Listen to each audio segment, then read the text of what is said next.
Grand Bassam, ancienne ville coloniale française, située à environ 45 km à l'est d'Abidjan, est depuis plusieurs années un paradis pour de nombreux Ivoiriens et expatriés. Le peuple de pêcheurs Nzima qui y vit a réussi à faire de cette première commune de la Côte d'Ivoire un centre touristique grâce à ses atouts naturels, son riche patrimoine culturel et traditionnel, ses réceptifs hôteliers le long des plages, ses restaurants aux mets variés et bien d'autres. Ces acquis ont aidé cette ville à figurer sur la liste du patrimoine mondial de l'UNESCO. Un programme qui catalogue et conserve les biens culturels capitaux pour l'héritage commun de l'humanité. Cette position fait de Grand Bassam un haut lieu de rencontre des hommes d'affaires et de réflexion à travers des colloques, des ateliers de formation et des séminaires, toutes choses qui confèrent à cette commune le caractère de ville paisible. Pourtant, ce 13 mars 2016, c'est un cancan qui parvient à la population et aux autorités de la ville. La ville historique de Grand Bassam a été frappée. La ville a été la cible vers 13 heures, temps universel d'une fusillade. 3 hôtels ont été attaqués. Après la Tunisie, le Mali ou encore le Burkina Faso, c'est donc la Côte d'Ivoire qui a été victime d'une attaque terroriste. Un jour de deuil national décrété en Côte d'Ivoire. Well, security has also been beefed up in Côte d'Ivoire. Bienvenue dans cette édition spéciale du Journal de l'Afrique consacrée à la Côte d'Ivoire et à cette attaque de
Comme une première dans le pays, Bassam est le théâtre d'une attaque perpétrée par des hommes armés. C'est une plage de la commune qui est assaillie, ainsi que 3 établissements hôteliers situés dans la proximité. Le samedi, il y a eu plus de 1500 visiteurs. Les visites individuelles et les visites de groupe y compris. Il y avait du monde ce jour-là. Je l'ai dit, si c'est ce jour-là qu'il y avait eu cette attaque, vraiment je touche du bois, ça allait pas être bien pour le musée. Ce jour-là, nous étions en réunion avec cette délégation importante à qui nous étions en train de vendre la commune. Parce que, vous savez, la mairie est censée faire le développement de la commune à travers les contacts qu'elle noue, qu'elle tisse, qu'elle développe. Et donc, nous étions en train de vendre Grand Bassam, comme on le dit, et nous avons demandé, pour terminer en beauté, nous leur avons demandé de faire le tour du quartier France, la zone classée au patrimoine mondial de l'UNESCO. Et c'est lorsque cette délégation faisait le tour pour découvrir les rues que je vous ai présentées tout à l'heure, celles-là même qui ne veulent que se faire compter à longueur de journée, que nous avons entendu quelques crépitements. Pour nous, c'était des pétards ou quelque chose sans grande incidence véritablement. Ça continuait. On a ouï dire qu'il semblerait que c'était un braquage. On était déjà écœurés parce que ça allait venir mettre la tache noire sur la belle page blanche que nous avions tracée, dessinée plutôt. Lorsque malheureusement, nous nous sommes rendus compte qu'il s'agissait des terroristes, des djihadistes, qui s'étaient invités sur les plages de Grand Bassam sans qu'on ne soit averti. J'étais ce jour-là à Abidjan. quand je reçois un coup de fil d'un de mes collaborateurs, le chef de service, enfin le coordonnateur technique, qui m'appelle pour me dire qu'on est en train de tirer sur le musée. J'ai dit, mais tiens, on est en train de tirer sur le musée, qu'est-ce que ça peut être? J'appelle immédiatement monsieur le préfet, qui me dit, effectivement, on est en train de tirer sur la ville historique, enfin, à la ville historique de Grand Bassam, mais sur le musée, il n'en sait pas davantage. J'appelle monsieur le directeur de cabinet du ministère de la Culture pour lui donner l'information. Et lui me demande qui est-ce qui est en train de tirer sur le musée. J'ai dit, je n'en sais pas grand-chose et que je prends la route pour y aller. Il m'a dit, ah, il faut y aller, mais il faut beaucoup faire attention à toi. Je vais dire, j'avais une obligation morale, parce que si le musée est ouvert, c'est de mon fait. Et mes collaborateurs y étaient quand on a commencé à tirer. Je ne pouvais pas rester en train de vaquer à d'autres occupations là-bas alors que le musée est en danger. Donc c'est justement pour ça que j'ai pris la route. Je suis venu, évidemment, quand je suis arrivé, il y a eu plus de peur que de mal au niveau du musée. Nous nous retrouvions après la tournée et le regroupement chez le maire, lorsque les premiers blessés qui passaient, les premières personnes qui avaient réussi à s'extirper des méandres de la plage ce jour-là, qui n'était plus la zone qui donnait envie d'être, mais qui était la zone où il fallait être le plus loin possible.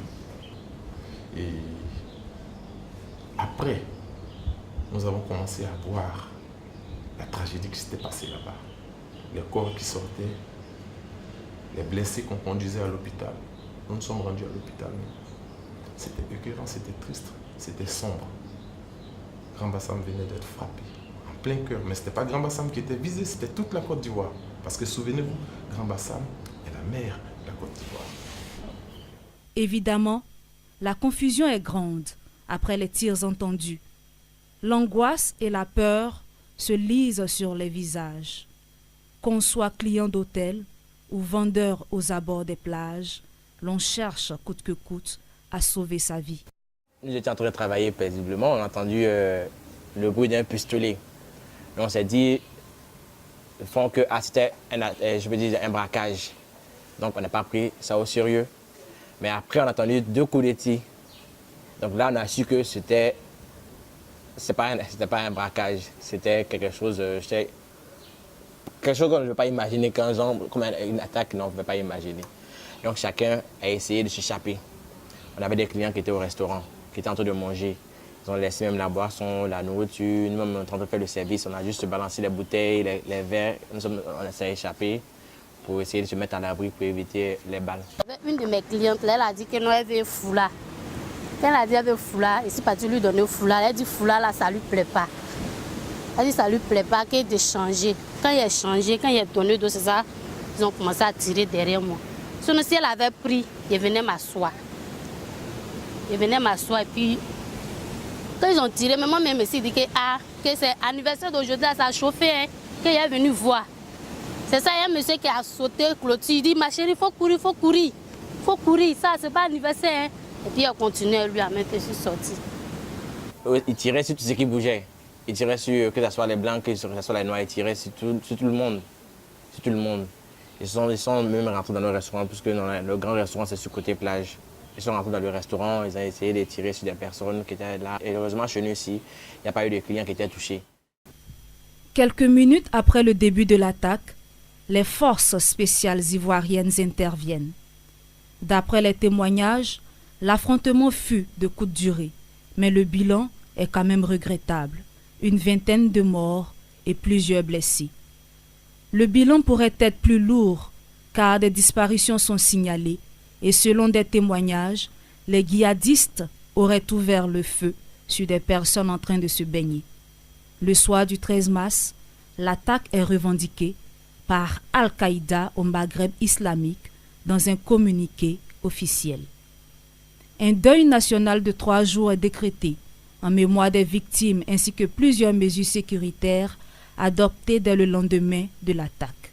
2 mois plus tard, l'enquête suit toujours son cours, mais la vie à Bassam se reconstruit peu à peu. Avec la crise, là, les gens, maintenant, quand ils entendent Bassam, c'est un peu bizarre.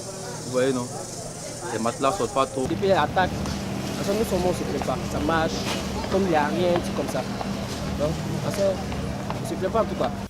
Depuis, les marques de résistance des Ivoiriens se sont multipliées à travers les mots-clés sur les réseaux sociaux. Hashtag même pas peur, hashtag Yakobassam et bien d'autres. Certains internautes affichent même leur retour sur les plages de Grand Bassam. Certes, des commerces ont encore du mal à repartir, mais ils restent là, bon an, mal an. Touchés mais pas couchés, ceux-ci restent confiants en l'avenir. Naturellement, les répercussions tant économiques que touristiques sont bel et bien visibles, à en croire certains employés des hôtels Coral Beach et la Nouvelle Payotte. L'affluence, la petite affluence qu'on a, c'est peut-être ce sont nos jeunes frères qui viennent d'Abidjan dans les convois pour venir profiter de la plage, mais les Blancs, c'est pas comme avant. C'est une réalité. Grand Bassam a été la cible d'une attaque terroriste à l'image de plusieurs autres villes dans le monde. Toutefois, les atouts touristiques qui font sa fierté y ont résisté.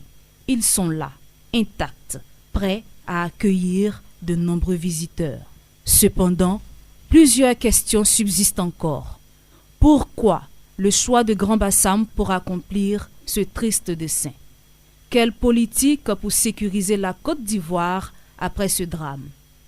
Une chose est sûre, répondre aux terroristes par la peur, c'est accroître le pouvoir de ce dernier.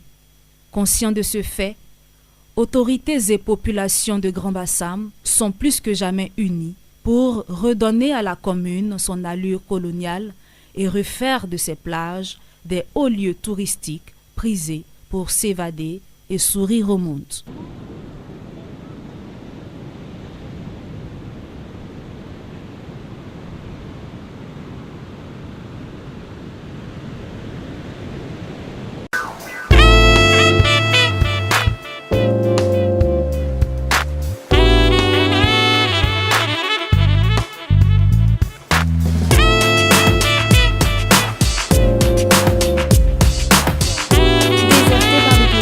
La plage de Grand Bassam est arpentée par des habitants. À l'entrée du site, les contrôles ont été renforcés.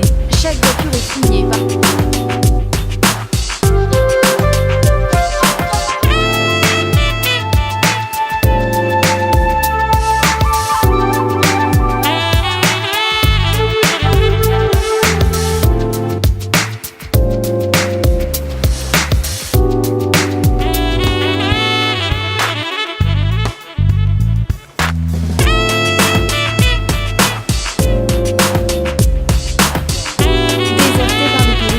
La plage de Grand Bassam est arpentée par des habitants. À l'entrée du site, les contrôles ont été renforcés. Chaque voiture est fouillée par...